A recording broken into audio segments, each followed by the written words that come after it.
সামনেই 2026 নির্বাচন পশ্চিমবঙ্গে। আর এই নির্বাচনে বিভিন্ন দল তাদের প্রতিনিধিদের ইতিমধ্যেই ময়দানে নামিয়ে দিয়েছেন লড়াই করার জন্য। যেমন রয়েছে আমাদের ভারতীয় জাতীয় কংগ্রেস, সাথে রয়েছে ভারতীয় জনতা পার্টি, রয়েছে তৃণমূল কংগ্রেস এবং সিপিআইএম তো আছেই। কিন্তু তার মধ্যেও কিছুটা তারতম্য, তার কারণ হচ্ছে বিগত দিনে আমরা যা দেখেছি যে সিপিএম এবং কংগ্রেস একটা জোট করে আহ, নিজেদের জায়গাটা অনেকটা থেকে দূরে চলে গেছে মানুষের মন থেকে। কিন্তু এবারে প্রথম দেখা গেল এত বছর পরে যে কংগ্রেস তার নিজের মহিমায় ফিরে এসছে ময়দানে এবং নিজের শক্তি বলেই তারা লড়াই করছে। আজ আমরা আমাদের সাথে পেয়েছি বিধাননগর বিধানসভায় যিনি কংগ্রেসের প্রার্থী সেই রণজিৎ মুখার্জিকে। রণজিৎ মুখার্জির নামটার আগে কিন্তু একটা পরিচয় আছে, সেটা হচ্ছে আমাদের প্রাক্তন নগরপাল প্রসূন মুখার্জির সুপুত্র। প্রসূন মুখার্জিকে আমরা সবাই জানি, তিনি একজন দক্ষ প্রশাসক ছিলেন এবং পাশাপাশি রণজিৎ মুখার্জিকেও আমরা যেভাবে চিনতে পারছি সেটা হচ্ছে তিনি একজন দক্ষ সংগঠক। এই দক্ষ প্রশাসক দক্ষ সংগঠকের যে মিলমিশ, সেই মিলনটা এবারের ভোটে কতটা প্রতিফলন হবে, কারণ বিপক্ষে রয়েছে তাবড় নেতা, জনপ্রিয় নেতা সুজিত বসু, রাজ্যের মন্ত্রী এবং বিধাননগর এলাকায় যথেষ্ট জনপ্রিয়। আমরা একটা ছোট্ট বিরতির পর ফিরে এসে কথা বলে নেব রণজিৎ মুখার্জির সাথে, এবং আমাদের সাথে রয়েছে সূর্যপ্রিয়া ঘোষ, তিনি কথা বলে নেবেন রণজিৎ মুখার্জির সাথে, এবং আমরা জেনে নেব যে রণজিৎ মুখার্জি এবারে কি চিন্তা করছেন, যে এবারে সুজিত বোসকে মোকাবিলা করবেন কিভাবে, কি তার বিচক্ষণতা রয়েছে, মানুষের কাছে কি বার্তা দেবেন, সেটা একবার আমরা জেনে নেব। সঙ্গে থাকুন, দেখতে থাকুন তকমা। সকলের আগে খবরের সাথে সবার হাতে তকমা সতর্ক থাকে, সতর্ক রাখে। দেশে বিদেশে নির্ভীকতায় সাহসে একটাই নাম প্রকাশে, তকমা তকমা তকমা।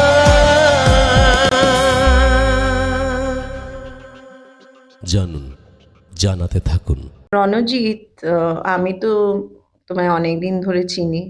তুমি অনেক দিন ধরে কংগ্রেস করছো, আর এবারে আমি তোমায় প্রথমবার বিধাননগরে দেখলাম তুমি শ্রী সুজিত বোসের এগেনস্টে রয়েছো, তারপরে বিজেপি ক্যান্ডিডেট। তো এতদিন ধরে তুমি কংগ্রেসই করে গেলে, তুমি বেঙ্গলের ছেলে, তুমি জেভিয়ার্সের ছেলে, তুমি সারা সারা জীবন খালি কংগ্রেস করে গেলে। তাই জন্য আমি জিজ্ঞেস করতে চাই যে ওয়াই কংগ্রেস, আর অ্যান্ড ওয়াই নট তুমি কংগ্রেস হয়ে কেন লড়বে and not for BJP and TMC? I am sure তুমি অনেক চান্স পেয়েছো, কেন ওদের জন্য না, কেন কংগ্রেসের জন্য? হ্যাঁ, যদি আমি ফেরত যাই, আমার যে ইন্ট্রোডাকশন দিলেন যে আমি প্রসূন মুখার্জির ছেলে, তো একজন পুলিশ অফিসার ছেলে মানে সারা জীবন পাবলিক সার্ভিস দেখা, পাবলিকের সাথে পাবলিককে হেল্প করা, পাবলিককে সার্ভিস দেওয়া। তো আমি আমার স্কুলিং যেটা বললে সেন্ট জেভিয়ার্স থেকে মিও কলেজ থেকে St Xavier's college political science honours, তারপর Symbiosis post graduate diploma in communication management, তারপর প্রায় 10 বছরের চাকরি। কিন্তু এই 10 বছরের চাকরিতে সবসময় একটা ইন্টারেস্ট ছিল যে আমি কিভাবে পাবলিক সার্ভিস, পাবলিক পলিসিতে ইন্টারাক্ট করতে পারি। তো অবভিয়াসলি আজকালকার দিনে এটা ভাবা যায় না, কিন্তু তখনকার দিনে আইপিএস অফিসারের ফ্যামিলি পলিটিক্সে হতো না, থাকতে পারতো না। তখনকার দিনে আমার বাবা বাড়িতে আমার জীবনে দেখিনি একটা পলিটিশিয়ান ভিতরে আসতে। এখন দিনকাল চেঞ্জ হয়ে গেছে, ভালো খারাপ নিয়ে বলে লাভ নেই। তো বাবা রিটায়ার করেছেন 2010, তার ঠিক around the same time Congress পার্টিতে। তার আগে অ্যাকচুয়ালি বলি কেন কংগ্রেস, এটা জিজ্ঞেস করলে যে কেন কংগ্রেস, খুব ক্লিয়ারলি কারণ আমার মতটা, আমার আইডিওলজি, আমার মতাদর্শ হচ্ছে যে আমি সেকুলার, আমি লিবারেল, অ্যান্ড আমি খুব ফ্র্যাঙ্কলি নেহরুইয়ান। জওয়াহরলাল নেহরু আমাদের প্রথম প্রধানমন্ত্রী হয়ে প্রথম দশকগুলো যেভাবে ইন্ডিয়াকে স্টিয়ার করলো, ওই সময়টাতে আমি একটা student of history and political science, খুব স্ট্রংলি সোশ্যালজিতেও খুব রিসার্চ করি। ওই ইয়ার্সগুলো, ওই ইনিশিয়াল ডেকেডসগুলো, যেভাবে নেহরুজি পুরো আফ্রিকা এবং এশিয়া একই সময় ইন্ডিপেন্ডেন্ট হলো ডিফারেন্ট কলোনিয়াল পাওয়ার থেকে, যেভাবে আমাদের সেন্ট্রিস্ট পাথের থ্রু দিয়ে, taking a centrist line, not a right wing line, not a left wing line, but taking a centrist line, কিভাবে আমাদেরকে ন্যাভিগেট করলো যে আজকে আমরা এখনো দাঁড়িয়ে আছি অ্যাজ এ ডেমোক্রেসি, এখনো আমরা এতগুলো ল্যাঙ্গুয়েজেস, এতগুলো কালচার্স, এতগুলো ডিফারেন্ট ডিফারেন্ট পিপল, এতগুলো স্টেটস, এতগুলো জিওগ্রাফি, কিন্তু আমরা একসাথে আছি, আমরা একবারও ডিক্টেটরশিপ হইনি, আমাদের একবারও আর্মি টেক ওভার করেনি, আমরা এখনো এমন কোনো যুদ্ধ এমন কিছু কখনো পরাজিত হয়নি যেখানে আমাদের দেশকে ডিভাইড করা হয়েছে। If you look at every nation, Africa এবং এশিয়া, সেই সময় যা হয়েছিল, সবাই দেখবেন ডিক্টেটরশিপ চলে গেছে, আর্মি টেক ওভার করেছে, বা দেশটাই এতক্ষণে ডিভাইডেড হয়ে গেছে বা আর ইন্ডিপেন্ডেন্ট নয়। সো আমি খুব স্ট্রংলি নেরুভিয়ান, আমি খুব স্ট্রংলি সেকুলার, আমি খুব স্ট্রংলি লিবারাল। সো দেয়ারফর আমার জন্য আমি আমি যেটা বলে যে কেন বিজেপি নয়, কেন তৃণমূল নয়, বলতে পারেন আমি মার্কেট দেখলাম যে কোন পার্টি আমাকে স্যুট করে, আমি যে হচ্ছে যে ব্যক্তি সেটা কাকে স্যুট করে, and it was very clearly the Indian National Congress. এবার ইন্ডিয়ান ন্যাশনাল কংগ্রেসে ঢোকার জন্য যখন আমি কর্পোরেটে চাকরি করছিলাম, আর এটা ফ্র্যাঙ্কলি কংগ্রেস নয়, যে কোনো পার্টি বলতে পারেন, পলিটিক্স একটা ক্লোজ ডোর সিস্টেম। কর্মী সবাই হতে পারে, কিন্তু লিডার হওয়া, হ্যাঁ, সে কাউন্সিলর লিডার বলুন বা এমপি লিডার বলুন, লিডার হওয়া সেটা ছেলে মেয়ে নেফিউ নিস, পাশের বাড়ি নেই বাড়ি, তাছাড়া কেউ নেই, কেউ কিন্তু লিডারশিপ লেভেলে ঢুকতে পারে না একটা পার্টি। রাহুল গান্ধীজি যখন 2004-এ পলিটিক্স জয়েন করেন, কংগ্রেস পার্টিতে আসেন এবং এমপিও হয়, প্লাস মোর ইম্পর্টেন্টলি আমাদের জন্য জেনারেল সেক্রেটারি হন, এবং জেনারেল সেক্রেটারি হয়ে হি টুক ওভার আমাদের student wing, NSUI, as well as আমাদের ইউথ উইং, ইন্ডিয়ান ইউথ কংগ্রেস। এই প্রবলেমটা উনি আইডেন্টিফাই করেছেন, এই প্রবলেমটা আইডেন্টিফাই করে একটা ইন্টারনাল ইলেকশন ক্রিয়েট করেছেন কংগ্রেস পার্টিতে, যেটা পাঞ্জাব থেকে 2008-এ শুরু হয়।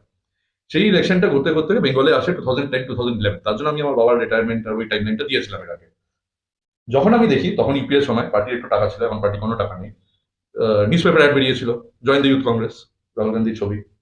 আমি ওই অ্যাড দেখে, ওইটা দেখে কিছুই না জেনে পলিটিক্স নিয়ে আমি ঝাঁপিয়ে পড়ি, ইউথ কংগ্রেস জয়েন করি। আমি ইনফ্যাক্ট বিধাননগর আছে যেখানে আছি, আমি 2011 first elected Bidhannagar youth Congress কমিটিতে ডেলিগেট হচ্ছি, মানে একটা মেম্বার অফ দ্য কমিটি। সেই 2011 থেকে 13 আমি বিধাননগর ইউথ কংগ্রেসে ছিলাম। সো সেইভাবে আমার শুরু হয় পলিটিক্সে। আর আজকে আমাদের কংগ্রেসের যদি যে জেনারেশন, আমার জেনারেশন, আমি 46 আজকে, মানে so I am seeing the 40s to 50s generation যেটা বলতে পারেন, আমরা অবভিয়াসলি যারা পলিটিক্যাল ফ্যামিলি থেকে এসেছে তারাও আছে, নো ডাউট, অ্যাবসলিউটলি, বাট আমার মতো অনেকে আছে, ডিফারেন্ট ব্যাকগ্রাউন্ডস, কেউ কেউ একেবারে রুরাল এরিয়া থেকে, কেউ খুব আরবান, কেউ খুব বড় লোকের, কেউ খুব গরিব, ইট ডাজন্ট ম্যাটার, সবাই এসছে কারণ রাহুল গান্ধী সিস্টেমটা ওপেন করতে পারলো, যেটা অন্য কোনো পার্টিতে আপনি পাবেন না। তার জন্য আজকে এখন আমার অনেক বন্ধুরা এমপি, এমএলএ, আমি অলরেডি এমপি ইলেকশন লড়েছি, এবার আমি এমএলএ ইলেকশন লড়ছি। ফ্যামিলি ব্যাকগ্রাউন্ড যাই হোক, একটা নন পলিটিক্যাল ব্যাকগ্রাউন্ড থেকে এসে আমি 15 বছর হয়ে গেছে আমার কংগ্রেস পার্টি, আমি ফুল টাইমার। এই 15 বছরে আমি ইউথ কংগ্রেস থেকে শুরু করে সোশ্যাল মিডিয়া অপারেশনস হেড 2014 ইলেকশনে, 2014 থেকে 16 পশ্চিমবঙ্গ কংগ্রেসের সোশ্যাল মিডিয়া সেট আপ করে ওটা চেয়ারম্যান, 2017 থেকে করি AICC secretary research department, manifesto, issues, এগুলো পুরো আমার রেসপন্সিবিলিটি ছিল পুরো পার্টির জন্য, যত ইলেকশন হয়েছিল 2017 থেকে 20 পর্যন্ত। তারপর 2021 থেকে 2024 আমি ন্যাশনাল সেক্রেটারি, যেটা আমরা এআইসিসি সেক্রেটারি বলি, north eastern in charge, Nagaland, Sikkim, Manipur.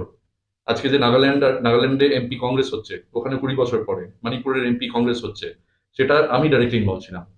এই অপরচুনিটি একটা একটা পলিটিক্যাল ফ্যামিলি থেকে নই, অন্য কোনো পার্টিতে প্রশ্ন ওঠে না যে এই জায়গায় পৌঁছেছি। আমি যে 39 ইয়ার্স অফ এজে পার্লামেন্টারি ক্যান্ডিডেট হতে পারলাম 2019 ইলেকশনে, সেটা শুধু কংগ্রেস পার্টি আর শুধু রাহুল গান্ধীর জন্য।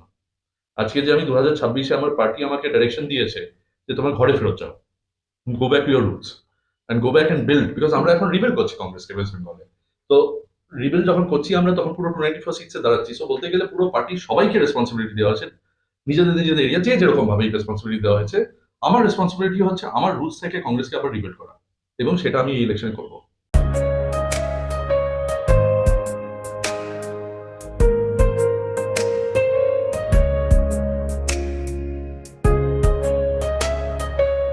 আচ্ছা রণজিৎ, তুমি যে বললে রাহুল গান্ধীর সব তোমার যে ফিলসফি তোমার খুব ভাল লাগছে, আম, খুব ভালো কথা, কিন্তু তুমি যদি ডেটা দেখো যে কংগ্রেসের যেই মানে স্ট্রেংথ ছিল সেটা ইয়ার বাই ইয়ার সেটা ডিক্রিজ হয়ে যাচ্ছে।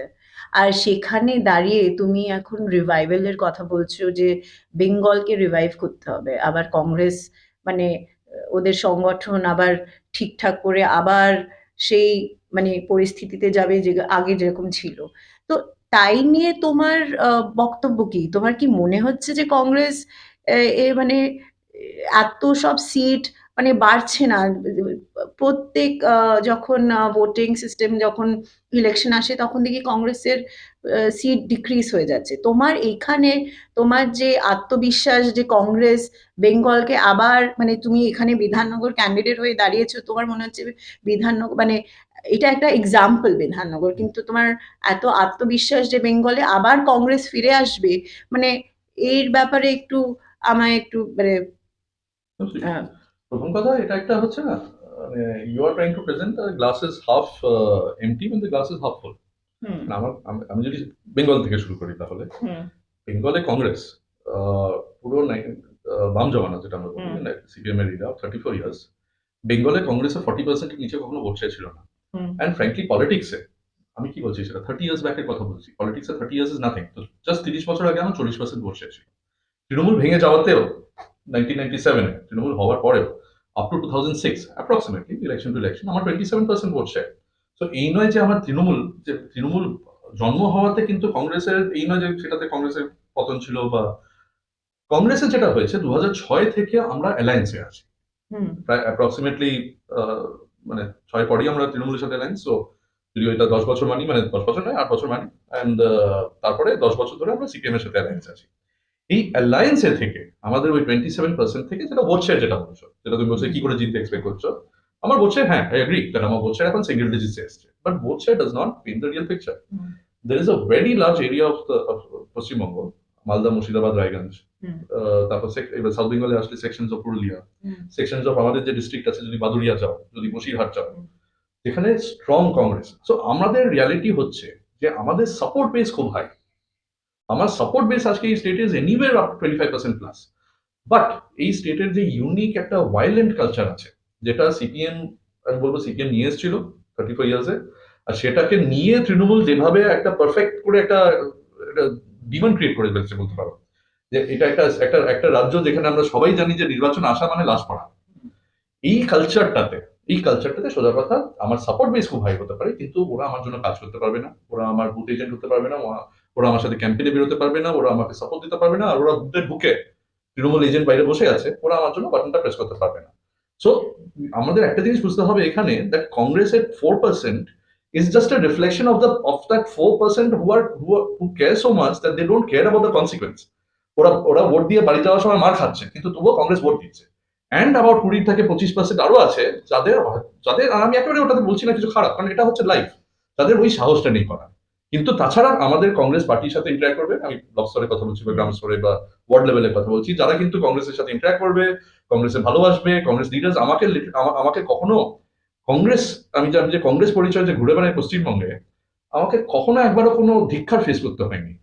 বিজেপি লিডার যেটা ফেস করতে হয়, বিজেপি লিডারদের যেভাবে পশ্চিমবঙ্গে অনেক অনেক জায়গায় শুনতে পারবেন যে লাথি মেরেছে, এই করেছে ওই করেছে, আমাদের শুনতে পারবেন না, কারণ আমাদের ওই সাপোর্ট বেসটা আছে তৃণমূলের ভিতরে।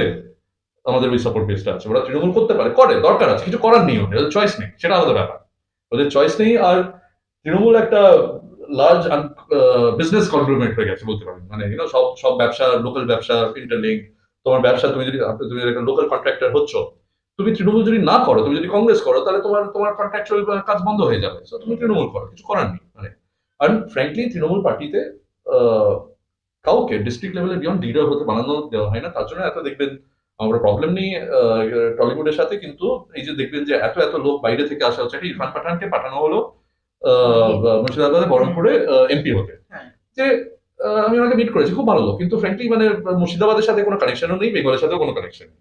যে ইলেকশনের পরে 5 বার হয়তো গেছে, যখন এত বড় বড় জিনিস হয়েছে মুর্শিদাবাদের, রায়ট হয়েছে, এই হয়েছে, কখন দেখা যায়নি। আর দেখা যাবেই বা কেন? আরে তোমার তো টান থাকতে হবে দেখা যাওয়ার জন্য। তুমি যদি একটা অ্যাক্টর হও, একটা অ্যাক্ট্রেস হও, তোমার কত টান আছে? আরে তোমার ফিল্ম প্রডিউস করতে হবে, তোমার এই কাজ করতে হবে। সো দেয়ারফর দেখবেন যে তৃণমূলের এমএলএ এমপি রেগুলারলি ওদেরকে কিন্তু ফিল্ডে পাওয়া যায় না, ওদেরকে জাস্ট ফেস হিসেবে লাগানো হয়, যাতে তৃণমূল র্যাঙ্ক এন্ড ফাইল থেকে কেউ লিডার হতে পারে না। কংগ্রেসে কিন্তু কালচারটা খুবই ডিফারেন্ট। এখন আমার 294 ক্যান্ডিডেটস দেখুন কংগ্রেসে যারা আছে এখানে, 294 to 294 কংগ্রেসের হচ্ছে, একজন দুজন আছে বাইরে থেকে আনা হয়েছে, কারণ ওই এরিয়ার হোয়াট এভার সার্কামস্ট্যান্স আসতে চেয়েছে, সে তো হতেই পারে, হবেই পলিটিক্সে। কিন্তু আমি না জেনে ফিগার বলছি, 294 থেকে 280 আমার পার্টিতে ছিল, এন্ড দেয়ারফর টিকিটটা পেয়েছে। সে যে লেভেলের পার্টি থাকুক, সে ব্লক লেভেল হতে পারে, সে ন্যাশনাল লেভেল হতে পারে, সেটা আলাদা। তো এই যে আলাদা এই কালচারটা যেটা আমাদের আছে সেটা কিন্তু তৃণমূলের ওয়ার্কার লেভেলে কিন্তু এনভি করে, ওরা কিন্তু ওটা নিয়ে কথা বলে। এই সাপোর্টটা আছে আমাদের। এবারে ফ্র্যাঙ্কলি স্পিকিং এই যে লাস্ট 10 বছর যে আমরা সিপিএম এর সাথে ছিলাম, না সিপিএম এর কোনো লাভ হয়েছে না আমাদের কোনো লাভ হয়েছে। আমাদের কোনো লাভ হয়নি, কারণ যারা আর তৃণমূল সহ্য করতে পারছে না, আমাদের জন্য ভোট করতে চায়, কিন্তু সিপিএম ওপর রাগ আছে, তারা ভোট দিত না। স্পেশালি যারা এক্স কংগ্রেস যারা আর ইভেন তৃণমূলের মধ্যে যারা সিম্পাথেটিক চলে আসতে চায়। সিপিএম এর মধ্যে ফ্র্যাঙ্কলি সিপিএম এর ভোটাররা আজকাল বিজেপি ভোট করে, ওটা একটা আলাদা ওদের ব্যাপার। তো এই যে এই কমপ্লিকেশনের জন্য আমরা হয়তো আটকে ছিলাম। এখন আমরা যে 294 সিটসে দাঁড়াচ্ছি, আমি বলছি না যে একদিনে সবকিছু সলভ হবে, আমি বলছি কিন্তু আমার মালদা মুর্শিদাবাদ আবার দাঁড়িয়ে গেছে, আমার রায়গঞ্জ আবার দাঁড়িয়ে গেছে, আমার নেপাল মাহাতো আবার দাঁড়িয়ে গেছে পুরুলিয়া, আমার বাদুড়িয়ায় কংগ্রেস দাঁড়িয়ে গেছে, আমার বসিরহাটে কংগ্রেস দাঁড়িয়ে গেছে, আমার আমার দার্জিলিং এ আমার আজকে ক্যান্ডিডেট আছে, আমার কালিম্পংয়ে আজকে আমার ক্যান্ডিডেট আছে, ভাবা যেতে পারতাম না আগে। তো এই যে এইখানে কি হবে, প্রথম কথা আমরা অ্যাসেম্বলিতে ঢুকছি with a very respectable number. It will become একটা রেসপেক্টেবল নাম্বার যেটা ডিসাইড করবে কে সরকার বানাবে। আর সাউথ বেঙ্গলে বিধাননগরের মতো জায়গায় যেখানে সবাই আরবান লিটারেট, ইনফ্যাক্ট আমি জানি কিনা this is a 92% literate constituency, খুবই রেয়ার অ্যাক্রস ইন্ডিয়া। মানে এটা এটা একটা স্ট্যাটিস্টিক আমার একটা ব্যাঙ্গালোরের বন্ধু ফোন করে আমার বললো that your constituency 92% literate Bangalore থেকে, মানে it's a very rare constituency. সেই দিক থেকে যদি দক্ষিণদার যদি মানে আমি এখন সল্টলেকে বসে আছি, যেটা সবাই জানে মিডল ক্লাস বলতে পারেন, কিন্তু যদি ওই মহিষবাতান যান বা সুকান্তনগর যান বা ওইদিকে সাউথ দমদম যান, দক্ষিণদারি যান, গিঞ্জি রাস্তা, নর্থ নোংরা, কিন্তু ওটার সাথে কিন্তু পভার্টি রিলেট করবেন না। সেদিন আমার একটা মিটিং একটা মুসলিম ভদ্রলোক আসলেন, বললেন আমি আগে কংগ্রেস করতাম এসেটা, ট্রেডিশনাল ড্রেস পরে। ভদ্রলোকটা চেন্নাইতে বিজনেস করে, চেন্নাই যে অ্যাড্রেসটা বললো, যে এরিয়াটা বললো, ওটা চেন্নাই মিডলে আছে। Chennai is expensive real estate. Chennai মিডলে ওর বিজনেস করে, আর ওর ছেলে ইঞ্জিনিয়ারিং গ্রাজুয়েট হয়েছে, কগনিজেন্টে অ্যাপ্লিকেশন অ্যাপ্লাই করেছে চাকরির জন্য। So that is Bidhannagar constituency, extremely aspirational, and ওই অ্যাসপিরেশনটা এই কনস্টিটুয়েন্সির ভিতরে মিট করা যাচ্ছে না, দেয়ারফর ওরা পুরো পৃথিবী ঘুরে বেড়াচ্ছে। ঢালাই হোক বা ভিত, এই সিমেন্টেরই হবে জিত। শহর থেকে গ্রাম, নির্মাণে একটাই নাম, রাশমি সিমেন্ট। এবার নির্মাণ হবে সুপারহিট। তুমি যে এখানে লিটারেসির কথা এক্ষুনি মানে বললে, এইখানে তো আমিও বিধাননগরের মেয়ে, আমি এখানে থাকি সল্টলেকে। তো এইখানে তো জেনজি আর ইউথ ভরা। তো এই যে আমাদের ভোটিং এর অনেক ক্যাটাগরি থাকে, যে সিনিয়র সিটিজেন, একটু যারা অনেক তারপরে ডিফারেন্ট। তো এখানে তো অনেক জেনজির যে ভোটিং জেনারেশন, তারা কাস্ট করবে ভোট, তো ওদের জন্য তোমার কি মেসেজ আছে? যে তুমিও তো একটা ইয়াং লিডার, ওদের মতন জেনজির মতনই, আমরা ইয়াং না, but we can call ourself young leader. তো ওদের জন্য ওদের ফিউচার, ওরা তো বিধাননগরেই থাকবে, আমরা তো অন্য জায়গা থেকে বিধাননগরে এসছি, ওরা তো এখানেই পড়ে, এখানেই ভালো কলেজে পড়ে, লিটারেসি রেট এত বেশি, ওরা অ্যাওয়্যার অফ এভরিথিং, কি হচ্ছে কি না হচ্ছে। তাদের জন্য কি মেসেজ, যে যখন এবারে বাংলায় ভোট হবে, কি দেখে ওদের ভোট করা উচিত? যদি বিধাননগরে থাকি আমি, তাহলে এই একটা কনস্টিটুয়েন্সি যেখানে জেনজির জন্য, Gen Z is going through a Virat crisis এই কনস্টিটুয়েন্সিতে। আমি এখানে সল্টলেকে বাড়ি বাড়ি যাচ্ছি, বিকজ ইটস খুব ইজি এখানে, অনেক লোকদের চিনি। প্রতিটা বাড়িতে আমি কি দেখছি জানেন, বাবা মা থাকছে, ছেলে মেয়ে বাইরে থাকে, 4টে ভোট, কিন্তু আমি 2টো ভোটই পাবো, কারণ ছেলে পাটনায় আছে আর ওখানে তো এক্সাম চলছে, তো ফেরত আসতে পারবে না। মেয়ে বম্বেতে আছে, অ্যান্ড কোনো একটা চলছে, চেষ্টা করবে ফেরত আসতে। অ্যাকচুয়ালি জেনজি এখানে থাকছে না। তুমি বাড়ি বাড়ি যাও, দেখবে যে এন্টায়ার জেনজি ভোটার লিস্টে রেখেছিলাম ডেফিনেটলি, কিন্তু সবাই Bangalore, Hyderabad, Gurgaon, new York, London, কোথাও না কোথাও একটা আছে। ডাক্তারের ছেলে ডাক্তার, কিন্তু বাবা প্র্যাকটিস করতো কলকাতায়, ছেলে কিন্তু প্র্যাকটিস করছে ব্যাঙ্গালোরে। এটা হচ্ছে সিচুয়েশন। কগনিজেন্টে অ্যাপ্লাই করছে, কিন্তু হায়দ্রাবাদে অ্যাপ্লাই করছে। কলকাতা ওর ফার্স্ট চয়েস নয়, কলকাতা মিনিং সেক্টর 5 হবে কগনিজেন্ট যদি করে। So as a aspiring MLA, যে আমি হোপ করি যে বিধাননগরকে রিপ্রেজেন্ট করতে বিধানসভায়, আই থিঙ্ক সবচেয়ে বড় ক্রাইসিস যেটা হচ্ছে, যে জেনজি যেটা বলছো, যে 19 to 25, এখন I think age group, whatever it is exactly 20s যে এজ গ্রুপ আছে, তাদেরকে একটা লাইভলিহুড সলিউশন দিতে হবে আমার ইন দ্য এরিয়া। প্র্যাকটিক্যালি কেউ যে জেনজি জেনারেশনে আছে সল্টলেকে, কেউ সল্টলেকের ভিতরে, আমি যদি সল্টলেক একটা লার্জার নিই, আমি যদি সেক্টর 5 ইনক্লুড করি, আমি যদি ইভেন আপনার নিউ টাউনে যদি ঢুকে দিই, ইভেন তো ইটস আনাদার কনস্টিটুয়েন্সি, প্র্যাকটিক্যালি কেউ এখানে কাজ করে না, লিটারালি ঘুরে ঘুরে পাবে না কাউকে যে এই কাজ করে, কলকাতায় কাজ করে। মানে basically the person who says I work at home is actually কলকাতায় কাজ করছে। এন্ড আই থিঙ্ক এখন একটা টাইম হয়ে গেছে when Salt Lake Bidhannagar corporation area plus south Dum Dum area, যেটা it is time to think of itself as a separate city than Calcutta. It is high time. Bidhan Chandra Roy যে ড্রিমটা ছিল, সেই ড্রিমটা তো এটাই ছিল, যেটা ডক্টর বিধানচন্দ্র রায় থেকে শুরু করে সিদ্ধার্থ শঙ্কর রায় পর্যন্ত হয়েছিল। তো তার মানে কি, আমাকে যদি অপরচুনিটি ক্রিয়েট করতে হয় তাহলে ইনভেস্টমেন্ট দরকার। ইনভেস্টমেন্ট মানে কি, আমাকে তো ব্যাঙ্গালোর বা হায়দ্রাবাদ বা সিঙ্গাপুর থেকে লোকদের বলতে হবে please bring you MSME business to Bengal, be it product, be it service.